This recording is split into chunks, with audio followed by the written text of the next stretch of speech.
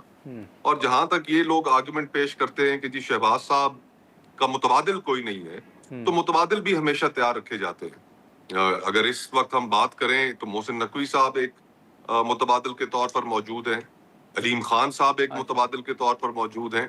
تو یہ سیاست کے اندر یہ سمجھنا کہ جس طرح کی ہماری سیاست سٹرکچرڈ ہے کہ ہماری اسٹیبلشمنٹ نے کوئی اور آپشن نہیں سوچ رکھی ہوگی، یہ خام خیالی ہے.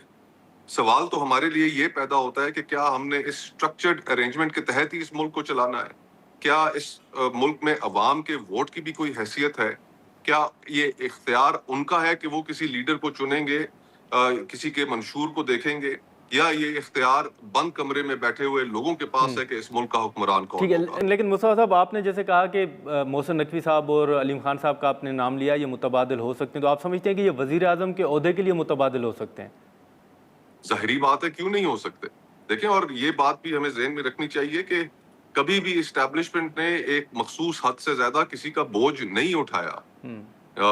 ابھی اس حکومت کی جو معاشی پرفارمنس ہے وہ اتنی بری معاشی پرفارمنس ہے کہ اس کا بوجھ اٹھا کر زیادہ عرصہ نہیں چلا جا سکتا. شہباز صاحب یہ 5واں بجٹ اپنا دینے جا رہے ہیں. جی. اس پانچوں بجٹ میں آپ مجھے خود بتائیے کہ کیا کوئی ریلیف ہے ایک عام آدمی کے لیے؟ اور اگر ریلیف نہیں ہے اس وقت، آپ اور میں کوئی مریخ سے تو نہیں اترے. ہمیں پتا ہے کہ اس وقت گلی محلوں میں، بازاروں میں لوگوں کا کیا حال ہے، کسانوں کا کیا حال ہے، مزدوروں کا کیا حال ہے، کاروباری طبقے کا کیا حال ہے. ٹیکسوں کی بھرمار ہے، اور اوپر سے آئی ایم ایف نے کہہ دیا ہے کہ آپ 1600 ارب روپے کے مزید ٹیکس لگائیں اس بجٹ میں. تو کہاں سے لوگ بجٹ ٹیکس دیں گے؟ ان کو پہلے ہی آپ نے اتنا نچوڑ دیا ہے. تو آپ جو ریفارمز کرنی ہے وہ ریفارمز تو کر نہیں پائے، اور یہ توقع اگر رکھیں کہ اسٹیبلشمنٹ آپ کا بوجھ ایک لمبے عرصے تک اٹھا کر چلے گی، تو پاکستان کی تاریخ تو اس کے بالکل الٹ بتاتی ہے کہ ایسا نہیں ہوتا. اسٹیبلشمنٹ ایک مخصوص حد سے زیادہ کسی کا بھی بوجھ نہیں اٹھایا کرتی. نہیں، آپ کو ایسا ماحول نظر آ رہا ہے؟ ماحول بن جائے گا. اب اگر عوام کے لیے کوئی ریلیف نہیں ہے، اور پھر عوام کا جو غم و غصہ ہے وہ حکومت کی جانب بالکل بجا ہے، تو اس غم و غصے کی، اس فائرنگ کے لائن میں اسٹیبلشمنٹ کو آنے کی کیا ضرورت ہے؟ اسٹیبلشمنٹ جو اپنی بیساکھیاں ہٹائے اور یہ دھڑام سے گر جائیں گے. ٹھیک ہے مصطفیٰ صاحب، آخر میں اپوزیشن کی حکمت عملی کے حوالے سے ضرور میں 2 سوال آپ کے سامنے رکھوں گا. جیسے پہلے رمضان کے بعد کہا گیا کہ تحریک چلے گی، پھر کہا گیا کہ عید الاضحیٰ کے بعد کوئی اسٹریٹجی سامنے آئے گی. ابھی بھی اپوزیشن الائنس کی طرف بھی دیکھا جا رہا ہے. سر، سوچ کیا ہے؟ اپوزیشن الائنس کیا سوچ رہا ہے؟ فرینکلی نادر بھائی، یہ بات ایڈمٹ کرنی پڑے گی کہ پچھلے جو 2 سال کے واقعات ہوئے ہیں اس ملک میں، جس طرح 26 نومبر ہو گیا، جی، اور صرف ریفرنس کی حد تک جو تحریک لبیک کے ساتھ ہوا، اس کے بعد سے فضا ایسی نہیں ہے کہ جس میں ایک بھرپور عوامی تحریک چلائی جائے. ٹھیک ہے. پھر دوسرا، میرے خیال سے جو ہر آئے روز ٹی وی چینلز کے اوپر اپوزیشن کی ایک بڑی جماعت کے آپس میں ایک دوسرے کے اوپر اپنے ہی جماعت میں لفظہ گولہ باری جب ہوتی ہے تو لوگ بھی کانفیڈنس لوز کرتے ہیں. تو اس ساری صورتحال کو سامنے رکھتے ہوئے ہمارا خیال یہ ہے کہ ہمیں ویسے بھی ایک بڑی کانورسیشن کی جانب بڑھنا چاہیے، جس میں ہم اس ملک میں ایک نئے میثاق جمہوریت کی بات کریں، جس میں ہم الیکشن کے پروسیس کو کس طرح ہم نے کریڈیبلٹی اس کی ریسٹور کرنی ہے اس کی بات کریں، پارلیمنٹ کی سوورینٹی کی بات کریں، عدلیہ جو صرف وزارت قانون کا ایک ذیلی محکمہ بن کے رہ گئی ہے، ایک انڈیپینڈنٹ جوڈیشری اس ملک میں کیسے ہم نے لے کر آنی ہے اس کی اوپر بات کریں. ہم نے ملک کے اندر کیسے وہ ماحول بنانا ہے کہ جس کے نتیجے میں پاکستان کا اپنا انویسٹر اپنے پیسے کو اس ملک میں محفوظ تصور کرے، اور فورن انویسٹر بھی اس ملک میں پیسے کو محفوظ تصور کرے. تو یہ کانورسیشن زیادہ ضروری ہے، بجائے اس کے کہ ہم ہر وقت ایک دوسرے کے دست و گریباں ہوں. اپوزیشن کی بھی غلطیاں ہیں، ہم یہ نہیں کہ ہم غلطیوں سے مبرہ ہیں، لیکن جو یہ نام نہاد جمہوری جماعتیں ہیں، مسلم لیگ نون ہو گئی، پیپلز پارٹی ہو گئی، بہت ہم نے ان کے الاپ سنے، ووٹ کو عزت دو کا نعرہ سنا، پیپلز پارٹی کی جمہوریت کے لیے قربانیاں، اور وہ ہیں بھی صحیح بلا شبہ، لیکن آج پیپلز پارٹی ایک مختلف ڈگر پر ہے اپنے ماضی کی نسبت. تو ہمیں اس ملک کے بڑے ایشوز کو سالو کرنے کے لیے، پولیٹیکل پولرائزیشن کو ختم کرنے کے لیے ایک نئے میثاق کی ضرورت ہے. اور یہ ہماری ترجیح ہے کہ اگر تمام سیاسی جماعتیں آپس میں اکٹھی ہو جائیں تو ہم اس ملک میں وہ انوائرمنٹ کریٹ کرنے میں کامیاب ہو سکتے ہیں کہ جس کے نتیجے میں پاکستان کے سیاسی فضا میں بھی بہتری آئے اور یہاں پر ایک خوشحالی بھی. ٹھیک ہے، لیکن مصطفیٰ صاحب آخر میں یہ بتائیے گا کہ یہ جو پی ٹی آئی کے رہنما ہو گئے، یا اچکزئی صاحب نے جیسے میں نے کہا کہ انہوں نے بھی کہا ہے کہ اسمبلیوں سے استعفے دیں گے، اسد کیسر صاحب، گوہر صاحب نے کہا ہے کہ اب مجبور نہ کیا جائے کہ ہمیں سسٹم سے الگ ہونا پڑے. آپ سمجھتے ہیں کہ اپوزیشن کے اندر یہ سوچ ہے ماضی کے تجربے کو سامنے رکھتے ہوئے کہ اسمبلیوں سے استعفے دیے جائیں؟